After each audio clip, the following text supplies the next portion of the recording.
Hello, everybody, and this is not the season finale of A Game of Thrones. No. This is episode 16 of Friday Live. Welcome. Glad to have you all here. We've got some very, very exciting stuff for you this week.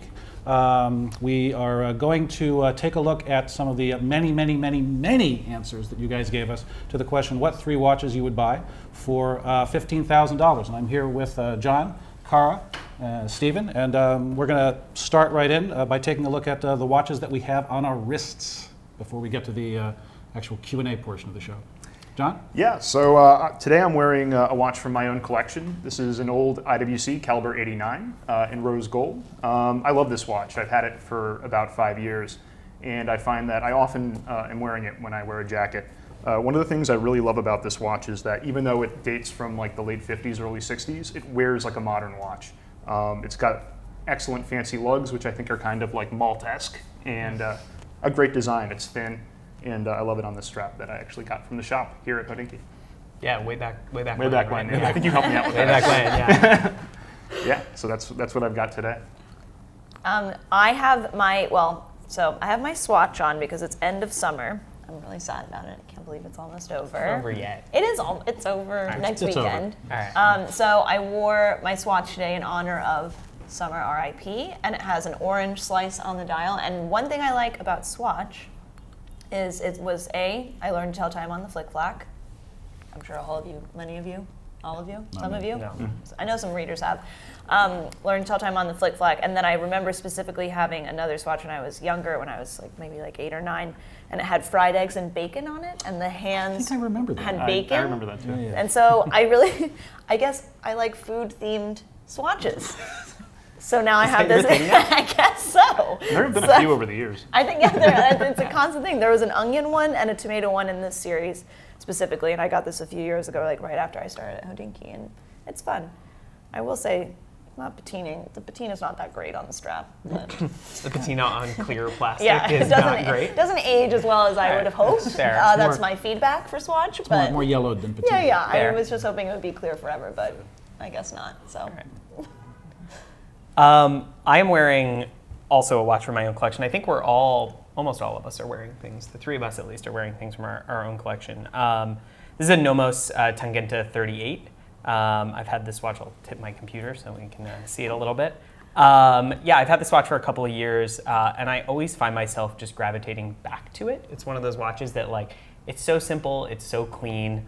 It kind of camouflages with whatever you want to wear it with. So I wear it with a t-shirt in the summer, but I can also wear it with a suit or with a sweater or something like that. It's also a nice kind of canvas for different straps. So if you put a colorful strap on it or a strap with a lot of texture, it really takes on a totally different look than if you wear it on kind of maybe a clean, more refined dress strap. Yeah, I'm wearing a watch that there was a pretty amazing reaction to when we covered it. I'm wearing one of the Ming watches at under $1,000, titanium case, nitrogen-filled titanium case, hand-wound movement adjusted to 5 positions, a 3-part sapphire dial. This is the anthracite dial version. The one that I focused on when we first covered these watches was the blue dial version, which is very vivid and it's kind of the easiest one to love at first glance, but I've kind of warmed up to the anthracite over the last couple of weeks. It's a little bit more understated than the blue dial version, but still the same great value. And people loved it. Apparently, there's an enormous waiting list now. So the first run is completely sold out. So congratulations, Ming. Well done. Awesome. And it just goes to show you what happens when you offer, I think, some real thoughtfulness and some real quality at a price that people can actually afford. Yeah. That's nice. Agreed. All right. So that's what we're wearing. Now, we decided that this week that we would ask you folks what you would do given $15,000. Which 3 watches would you like to buy? And the assumption was there were some basic assumptions, or we thought they were basic assumptions. One was that these were the only 3 watches you were ever going to own for the rest of your life. We were more or less thinking about full retail price rather than vintage or pre-owned, but a lot of folks, decided to talk about what they would get if they could do vintage or pre-owned. So huge response. There were over 600 replies as we went live. And let me see. There were certain common elements. To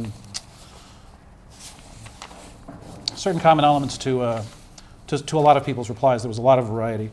First of all, We found out, as if we needed to find out again, that everybody loves the Speedmaster. Yeah. There were a tremendous number. I would say, I would almost be comfortable saying that the majority of replies mentioned either the Moonwatch or the first Omega in space. So very, very noticeable. Other popular choices were a ton of Rolex Datejusts, a ton of Grand Seikos. The Casio G-Shock put in more than one appearance, and interestingly enough, so did the Casio F91W-1, which is their $15 least expensive entry-level digital chronograph. Quite a few people paired it with the Lange 37mm Saxonia, which was an interesting thing to do. A lot of folks went with a trio, Speedmaster, Rolex, and Nomos, which is, I mean, the fact that so many people picked those three watches is, I think, a pretty strong indication of the value all three brands offer. Let's see, what else did we have? A ton of Grand Seikos. The Grand Seiko handwound was very popular. There were a couple of mono-brand choices. Some folks went all Rolex. Some folks went all Omega. There was one national pride choice. One gentleman who resides in Germany picked all German watches. I did like the themes that people would pick. Yeah. Yeah, like the all themes sports were- watches, all dress watches, or German watches. Did you Yeah, guys that was notice really anything in interesting. particular in terms of standout themes?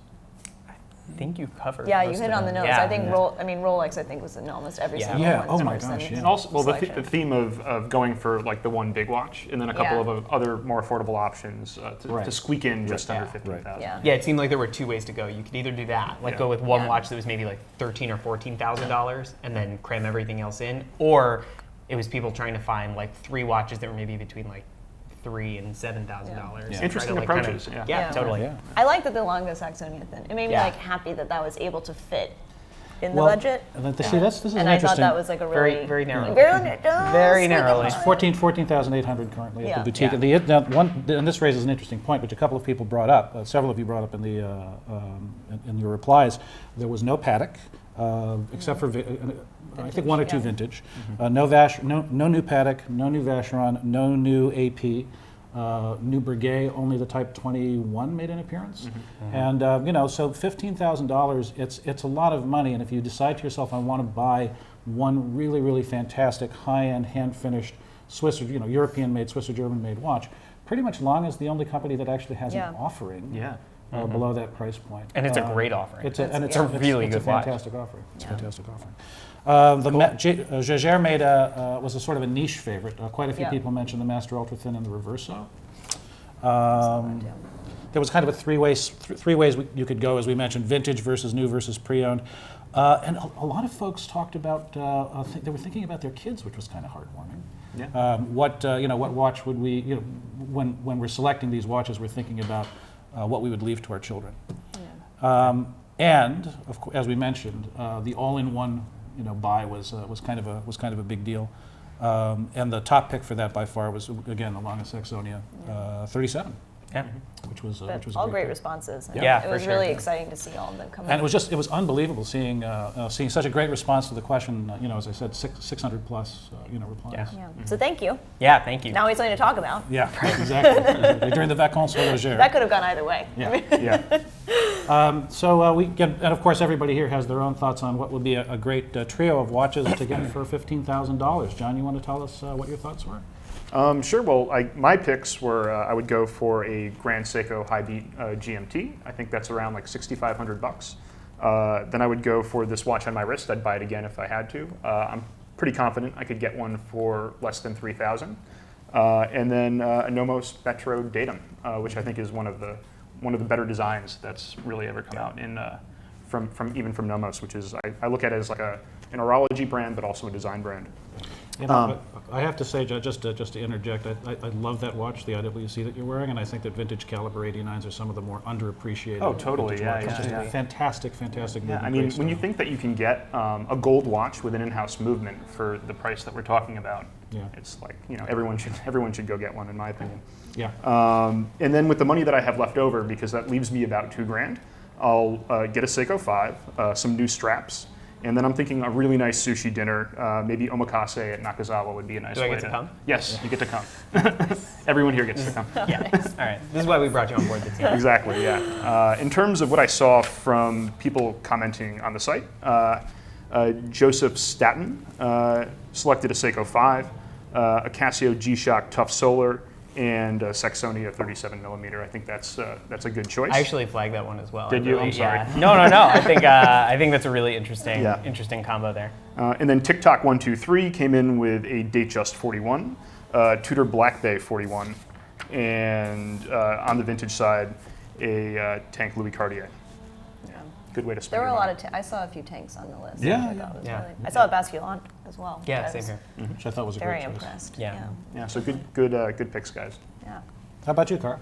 Okay, so I struggled with this exercise. I will say I learned a lot about myself, and I have my eyes are bigger than my budget in all aspects, really, and specifically in this challenge. So, true confession, I went over budget. So you Only- broke the rules. I broke the rules. Yeah. I set the rules and then I broke the rules. Yeah, So you sorry. Super broke the rules. But I noticed a lot of you out there did the same thing, but no names.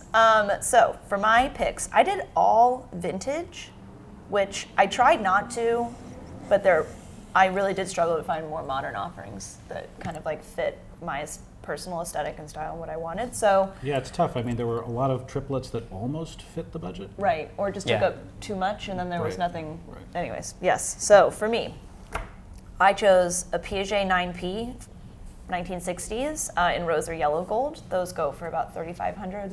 It was the thinnest movement at the time, 1957, and it's a nice little dress watch. And then I picked a 1970s Tudor sub, 7909. No, that's 1970s. That's a typo. 1989. Ooh, 79090, which is 3,500. So it's kind of like a Rolex sub, but it's a Tudor. So you get a little more bang for your buck. Same aesthetic, same wear. Submariners are awesome.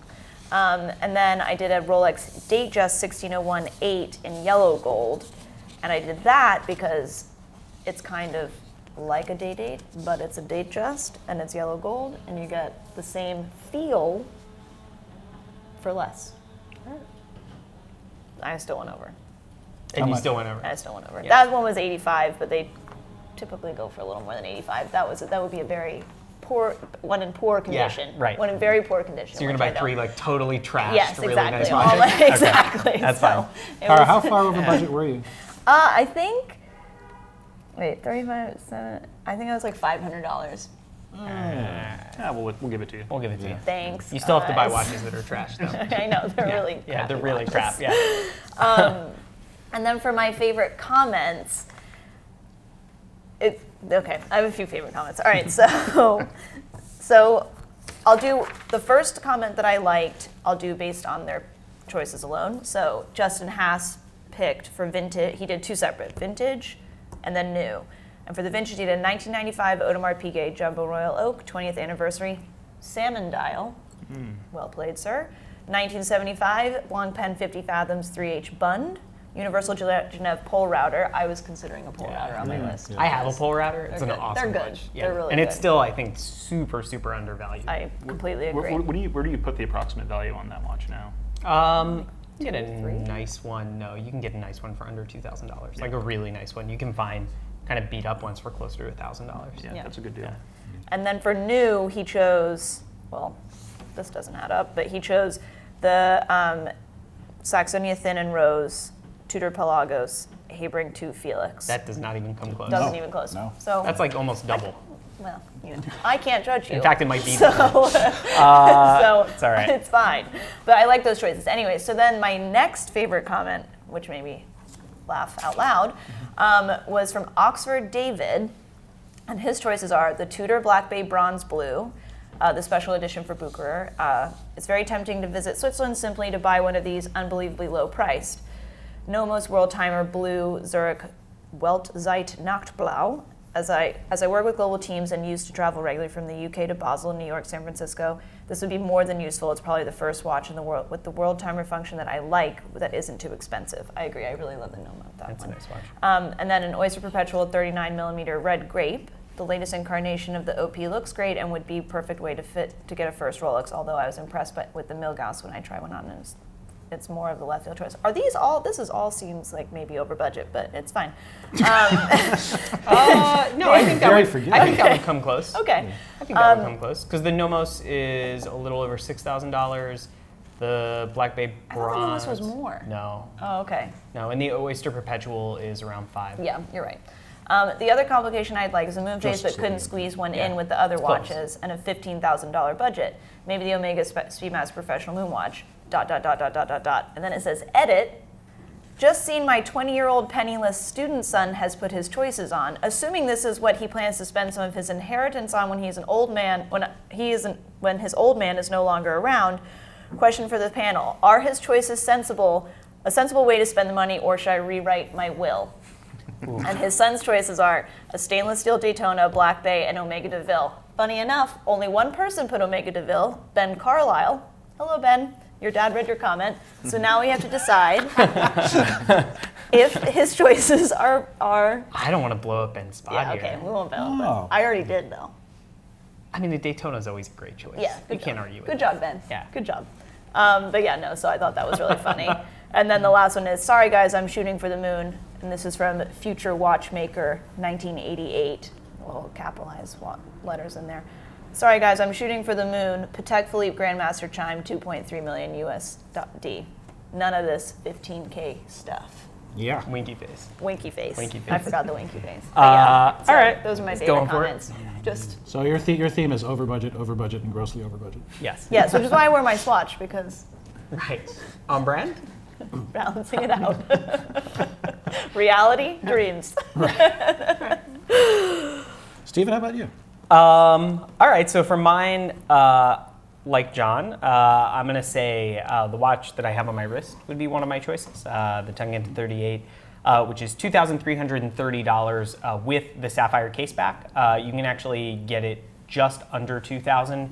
If you go with a steel back, I mean, a Nomos movement is not a bad thing to look at all, and I think it's a nice thing, especially if you're, showing friends and like trying to explain mechanical watchmaking to people. Like, I think it's a nice thing to have. My next choice would be the Rolex Explorer 1, the current 39mm version, which is $6,550. I would normally gravitate more towards the 36mm version. I'd really gravitate more towards the 1016.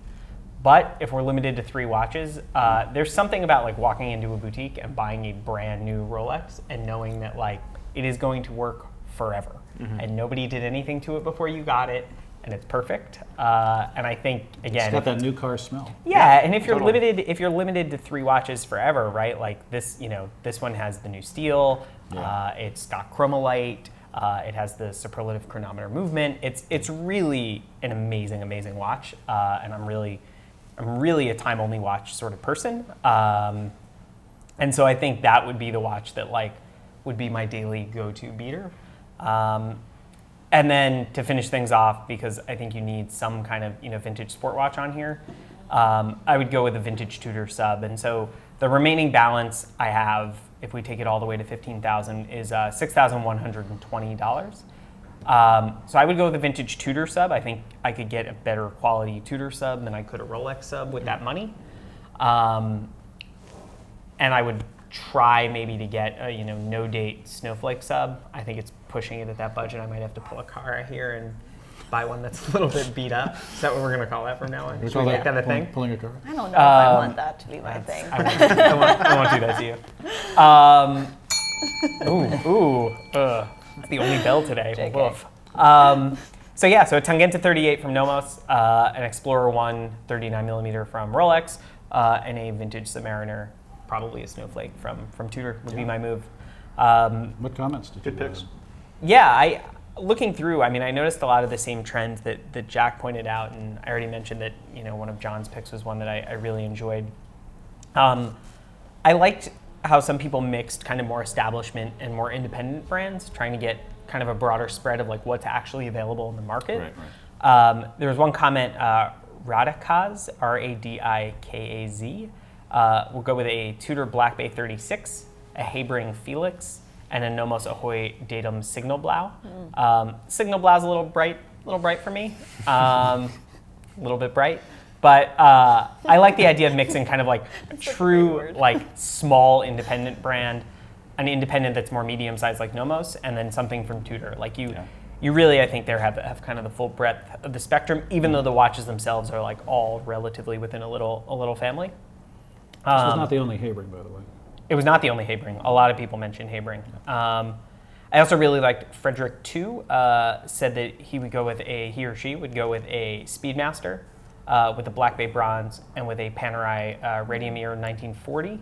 I like the idea that for this person, obviously they're a sport watch person. They want modern, robust, kind of like you can beat them to hell sport watches. And I think the Speedmaster, the Black Bay bronze, and the Panerai do a nice job again, kind of covering a nice breadth even within a single focus, which is really hard to do at this price point. And I think something that really stood out to me throughout the answers, not just these, was the thought that people put into this. They were really thoughtful, like well-considered answers. And I think a lot of people showed kind of a really, kind of like their personalities came through possibly in their answers, which Definitely. I really liked. Yeah, tremendous quality and of course quantity. Yeah, of course, quantity, yeah. think We a lot got of both. people- Yeah. There were a couple people that said they couldn't work anymore because they wanted to focus on their answers. Good. We They're like, well, I can't do my job advocate anymore that? now. Do we? So. Do we advocate that? Yeah, oh, Sure. absolutely. Okay, good. All right. So Jack, what are your answers, sir? Rather boring. I mean, there's so many ways. Are they boring? Well, I don't think they're boring. there's so many ways that one could go with this. I think that a lot of people went Rolex, Speedmaster, and a Nomos for a reason. Certainly, which is not entirely the way I went. And I think like a lot of people who answered this question, there was a big part of me that just wanted to say, screw it. 14.8, Saxonia 37 all in. That's definitely one way that that I could have gone. But I played it a little more straight. Rolex Submariner, no date 14060, the last aluminum bezel Submariner. I just think it's an absolute classic, the most recent version of an absolute classic. The Omega Speedmaster Moonwatch, which I think it's a great watch for obvious reasons with a fantastic history. And to me, it's always going to be the sentimental favorite because I remember seeing the astronauts, wearing them on the outside of their spacesuits during the Apollo era. And it's just about the first watch I can remember looking at and saying to myself, I gotta get one of those one day. And I'll always remember how hugely satisfying it was, out of graduate school when I actually got one. It was my first good Swiss mechanical watch. And it's given me, probably more joy than any other watch I've ever bought, just, for that reason alone. Nice. Third one was Grand Seiko GMT SBGM 221. And again, for obvious reasons, I think it's one of the most likable of all of the GMTs, Grand Seiko GMTs, spring drive or otherwise. Just a great classic look, incredibly versatile, very warm, very, very appealing watch to wear. And it's got basically everything about it that everybody loves about Grand Seiko. So, And a Jack Forster collection would not be complete without a Grand Seiko. Yeah. More than one. Yeah. So looking through the comments, like you guys, I was struck by the quality of thought that a lot of people put in, and also by the occasional flashes of sarcastic humor, sometimes at Yeah. our expense. Yeah. It's all right. Can we take it? No, sure. We can take it. Yeah, we can take it. Someone goes by Puffin in London. Said, first of all, thank you for the $15,000. Speaking of going over budget, I would go to the casino, put it all on the spin of the roulette wheel, and because I would definitely win, I would win big. I would then buy, on the 19th of September at the Sotheby's watch auction, the George Daniels Space Traveler 2, and just to prove I'm not greedy, a System 51 and a Grand Seiko Spring Drive. Dude, you just buried a lead so far in this episode What? that the Daniels watch is Oh. coming up. Yeah. Yeah. Nice way to sneak that in there. Yeah. So that's definitely one way to go. A gentleman goes by Costin, who is in Romania, mentioned several interesting choices that would fit within his budget. I was struck by two of his comments at the end of his post. There is something else you need, a very good watch repair shop and a great guy that can do anything you want. If you know this kind of watchmaker, you can buy cheaper watches because he can fix them if something goes wrong. And the other thing that he said was, the most important thing for me is I have a great wife who understands me and thinks that if a man must have a passion, better it's watches. So that was an interesting observation. Okay. Cool. Someone goes by Hoyer said, let me first say the idea of owning only 3 watches is no way to go through life. I saw that. I thought Okay. that Sounds was like on great. my list. I thought that was He went for a Seiko Rolex GMT Master and a Speedmaster Moonphase Master Chronometer. Mr. N. Harris thought it would be fun to shamelessly pander and see what I could find on the Hodinkee store. So yes, pandering works. Thank you. A little bit more of that. He found a 1960s Vacheron Constantin Chronometre Blue Batman, a 1972 date just reference 1603, and this was cool, an Omega Marine, which is a very, very neat watch. It's a dive watch that looks like a dress watch, very, very, very early Omega dive watch. Actually tested to close to 100 meters in Lake Geneva back in the 1930s. Just a few quick quick soundbitey ones. SPH said, number 1, Saxonia 37 millimeter. Number 2, doesn't matter. Number 3, who cares? Let's see. Oh, and one of my favorites from Killer OPH. Killeroff? Said Rolex Milgauss in case there is a nuclear apocalypse with high radiation, Nomos Perpetual Calendar in case there is a nuclear winter with perpetual night, and Tudor Bronze Dive Watch in case Waterworld. There is no Nomos Perpetual Calendar. No, there isn't. That is not a watch that exists. That would be cool if there was. That would be though. super cool. What do we think he meant? What would that cost, do you think? Oh, I have no What if they idea. did it for under 10 grand? We should tell them to do that. To our friends at Nomos, if you can make us a perpetual calendar for under 10 grand, we would all be very appreciative. Yeah, for sure. All right, so good try on that, but no Nomos Perpetual Calendar. Oh, and I feel like we should shout out to the person who was the very, very first to answer. Andrew Koo, with a Rolex Datejust, an IWC Le Petit Prince, and an Omega Speedmaster Professional. So you were first, and thank you everyone for all of your thoughtful, entertaining, and very, very interesting replies. All 600 and change of them. Great. Yeah, thank you. Should we get into the mailbag? Yeah, Mailbag. Let's do it. mailbag. Mailbag. Boom. Jack, you want to kick us off? Sure. Can you rank the following based on what's most important to you? So these are questions that were submitted earlier in the week. Can you rank the following based on what's most important to you when making a watch purchase? Movement, overall looks, and brand recognition. What do you guys think? I'll jump on this. Overall looks are most important to me. Then I would say movement, and then brand recognition, because who cares what other people think? You know, if it's something that you want, go for it. I 100% agree. I agree. Yeah, I mean, for me, movement that's an easy one. Yeah, I mean, for me, movement is important up to a certain point. And I'm not going to lie, brand recognition is something, you know, it's the social aspect of wearing a watch is an enjoyable thing. But I'd say it's pretty balanced between the three. I used to be much more of a movement snob than I currently am. But you know, below say $10,000, I think it becomes a less critical decision-making factor. Above, that's I think when you really want to. Would you rather have an ugly watch with a really good movement or a really good watch with an okay movement? A really good-looking watch. Yeah. Yeah, I would go for the good-looking watch. Yeah, for sure. mean, I think at the end of the day, like, this is a thing you wear on the outside. You know, like, Right, you're yeah. looking at the outside, you wear it on your body. Like, Yeah. a watch can have the most beautiful, amazing movement in the entire world. Yeah. And if, like, the watch isn't enjoyable to look at, like, Yeah, that's it's you failed know? in its Yeah. mission. Yeah, completely. Yeah. I agree, but to play devil's advocate, you could say that sometimes the greatest joy is knowing something yourself. Kind of like you have like you yourself know that the movement is better than the way Yeah. it looks. So like that's where you could Yeah, but just to play devil's advocate. I don't necessarily. I wouldn't. I'm with you guys. I think a definitely- watch having a beautiful movement or an extremely well-made movement adds value in that sense. It's Yeah. about personal enjoyment. I don't know if I don't like looking at it on my wrist, like But that's it. something Forget could, it. something could Yeah. fly under the radar and still look great too. Yeah, And I would put There's a difference I would between put Brand fly- Seiko in that category. Yeah, there's a difference between Right. fly under the radar and being outright ugly. Yeah, Yeah, which for is sure. the scenario that Cara was proposing. Yeah. right. I mean, why do we have to pick?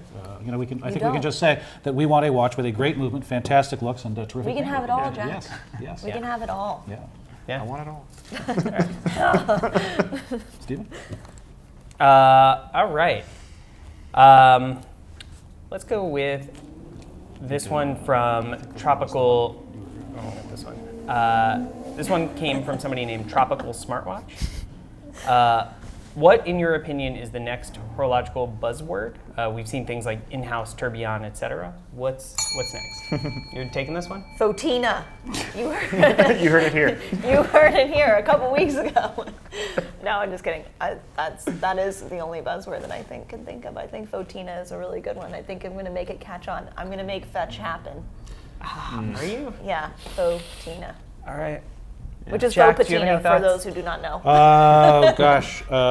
Just, You should you probably got it? clarify Yeah, that. just clarify. I think Fotina is probably. I think it's something that's already happening. As far as you have to distinguish between horological buzzwords and the tendency for both. We're all guilty of this, actually, brands and journalists, to resort to the same, kind of tired cliches. Yeah. Right. I mean, we've all seen if we all had a nickel for every time we've seen the words brand DNA Oh in my a press God. release. Oh my God. I mean, Yeah. and it's just Brands don't have DNA. right. They just don't Very have good DNA. point. But a Thank you. horological Thank you, buzzwords. Stephen. Yeah, I think it's going to be less buzzwords than the sort of constant struggle that both the industry and journalists have to rise above, the tendency to resort to cliche, because this is after all a very narrowly focused subject. For sure, yeah. Cara? I'm going to take, I think we're going to do one more. And then don't forget, we are going to be answering questions at the end. So Yeah. if you have more questions, we want to hear from you more. So please add them. Okay, what is the next one? Okay, the shape of things to come from How Rich. 3 years from today, will the average diameter of luxury watches be larger or smaller? I'm curious to know what everyone Can I thinks. ding? Yeah, you're Oh, just this once. it's very satisfying. I know. That's why it's fun. Fair. So I think this question requires two steps, right? One is, what is the actual size today? Like, we have to What's the establish a average? baseline. Right, okay. It's bigger than most readers of Hodinkee probably think it is. I think it's 40. 42. I think 42? most people would think it's like, for the average Hodinkee reader, I would say, and things that we tend to gravitate towards here in this office, 38. it tends to be things under 40 millimeters. Yes. Right. That is not what sells, especially in the United States. If you talk to any Swiss watch executive or any luxury watch executive, they'll tell you that having a 42 or 44 millimeter chronograph in your lineup, or sports watch of some kind in your lineup, is absolutely necessary for commercial success. Like, that is what people are buying at scale. I don't know if we're going to see that change. Maybe. I think the chances are low that we see that change. I think what we are seeing is on the kind of more niche enthusiast end of the market, we're seeing things come back down. Yeah. I think for a while, even like sort of hardcore watch enthusiasts were okay with sizes inflating. And now they kind of want to rein things back in, maybe as a differentiating point or for some other reason. But I don't know if we think about the market at large, like if we're thinking not in terms of like tens of thousands of watches, but the types of models that are selling in the hundreds of thousands, or brands that are selling millions of watches a year, it's I don't think going to change too much. Yeah, the one thing worth pointing out in this context is that during the whole sort of in-house movement drive in the early 2000s, when a lot of brands were coming up with their 10-year plan for what they were going to do with movements, there was a tendency to make very quite large movements. And the standard movements of an earlier era weren't that big. The ETA 2824 is an 11.5 line movement that's about 25 millimeters in diameter. So there's a variety of watches you can put that into. But if you have a standard base automatic caliber that you intend to deploy through your product line that's a 35 millimeter movement, that restricts kind of how small your watches can. And there are some brands that have painted themselves a little bit into a corner in terms of their movement roadmap. I mean, brands like, the brands that, like you said, that were developing in-house movements, brands like IWC, brands like Panerai, even Tag Heuer, right? Like, these brands have large movements. Like, the watches, just like, you can't put a 7-day hand-wound IWC movement or an 8-day hand-wound movement. You can't put those in 38 millimeter watches. They just don't and I mean, fit. to be fair, nobody. I don't think anybody expects that particular kind of watch to be. No, smaller. not at all. I think the issue is that as you said, first of all, enthusiasts prefer smaller watches typically than the general market does, and there's an expectation of making the movement match the case, which is an interesting thing for people to insist on, because in the good old days, so to speak, there were many instances of movements not matching the case either in shape or in dimensions, and it just wasn't something that people concern themselves that much with. Yeah. That being said, though, there's nothing I dislike more than seeing that spacer through the case back. I can't stand it when you see a tiny little movement in a big case. Yeah. Well, it does bother some people for sure. Yeah. But I mean, my only point is though that taken as an absolute standard of quality, it's something that wasn't really part of the dialogue, in the sort of pre-display back days. Yeah. Cool. Okay. Great. All right. So we have had some questions coming in. As well. Let's take a look here. This is a good one to start out with. Vince Watches wants to know: do we predict a trend regarding swatch collecting? I think people already do. They're super collectible. Like, they're really die-hard collectors that just scour eBay and look for really cool and unusual pieces that came out in smaller, editions and things like that. So I think it's already a thing. And in fact, I think it's been a thing almost from the very beginning Yeah. of Swatch. I mean, Right. Swatch was set up to encourage people to buy Especially those like Keith more than Haring one. ones as Yeah. well. Those are really popular. And Absolutely. Yeah. I would like one of those. Yeah. So would I also actually. want. I also want a Swatch clock. The big wristwatches that they have. Oh, on the yeah. wall. Oh, yeah. We should get one for the office. Should we? Yeah. All right. Side note. You're in Sorry, charge guys. of that now. Yeah, I mean, there are folks with, we've all met avid Swatch collectors, and some of these folks have hundreds and hundreds of swatches. Yeah, and I think Sotheby's sold a collection of swatches a few years ago, and it was, 1,000 swatches. Yeah. It was a huge. It was a huge big collection, and it was Yeah. it did really well. I mean, people love them. They're fun, and they're fun. Yeah. They're fun. Great. All right. Next question? Next question. P. Faisal Islam asked, can we have a more in-depth discussion about women that have made an impact in the world of watchmaking? How do we instill more interest, i.e. for my daughter? It's a great question. Yeah, it's a really good Yeah. question. You wanna I take the think, lead? I think reading Hodinkee is a really good place to start, but I think also watchmaking school. I mean, a lot of the watchmakers in Switzerland are in fact women, and they're the ones that 100%. are making all the Yeah. parts, and they're assembling them, and so I think that I think it may be a regional thing. Like in Switzerland, it's very popular. So as a profession, I mean, we've all been to Swiss watch factories, Yeah. and I mean, there's a ton of women working as watchmakers, doing everything from forming the Breguet overcoils and overcoil balance springs to assembling movements to putting hands on. I mean, pretty much across the board. Where you see fewer women is Yeah. on the executive side. right. Yeah. Except North America, Cartier and Vacheron, both the Yes. heads are women. The CEO of Laurent Ferrier is a woman. Right. Yep. Right. So they're slowly Piaget changing. as It's well. starting. It's starting. Piaget as well. Yeah. It's starting to change. Yes, it's starting to change. There's a long way to go, but Yeah. Yeah, But all good moves. The fact that there are so few women at top positions in the watch industry was significant enough that even Mr. Johann Rupert of Richemont Group commented on it a couple of years ago. He said he wanted to see more women in executive positions, and what was the term he used? Fewer gray Frenchmen. okay. All right. He said it. Yeah, he said it. We'll let him We'll do leave the it at talking there.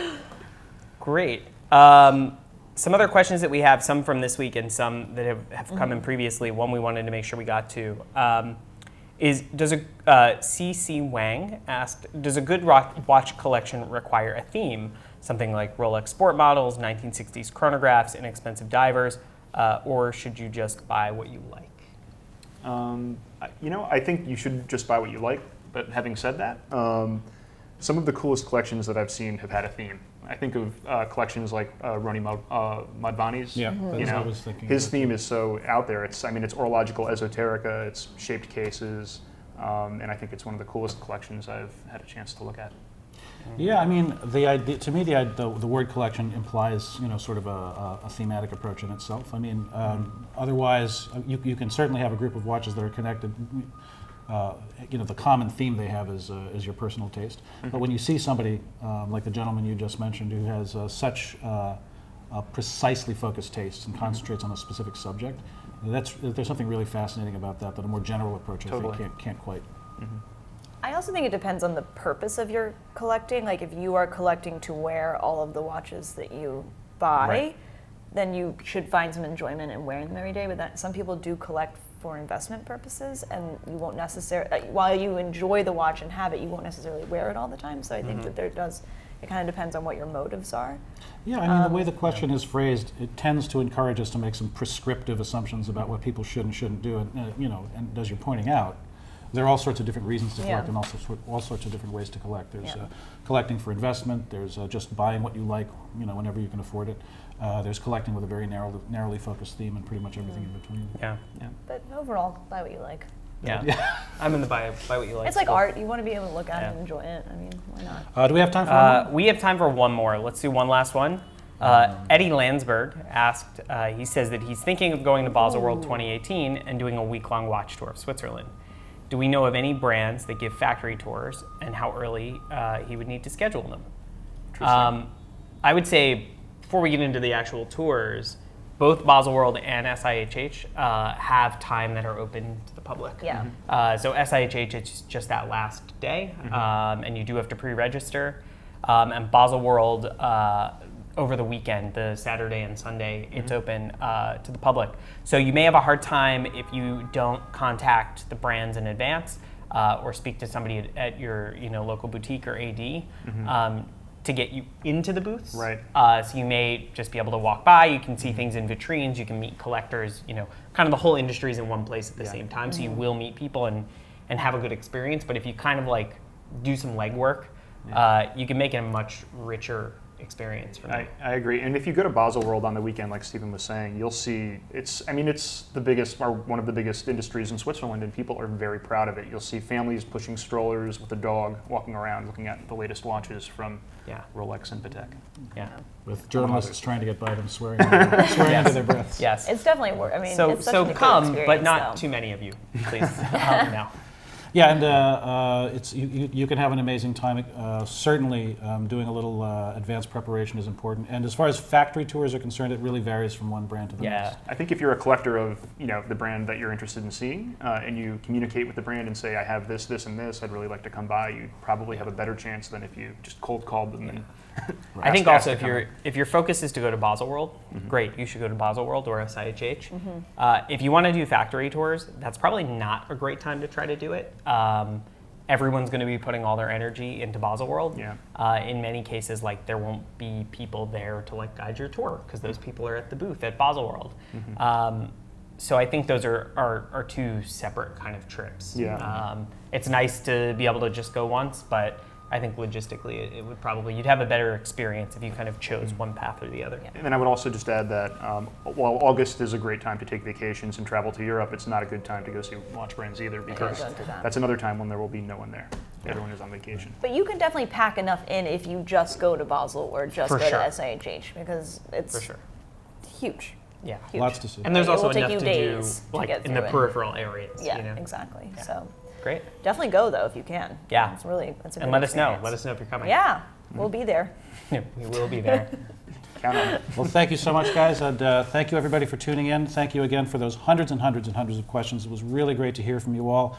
To those of you who we were not able to get to specifically, the information that you gave us was still really, really great to see. Very enlightening and interesting. And we will see you next time. For Tell them why we're going to 17. be off next week. Oh yeah. Yes, we are going to be off next week because several of us are going to be traveling abroad. We're going to be in Japan. And so we'll see you a week after next for Friday Live.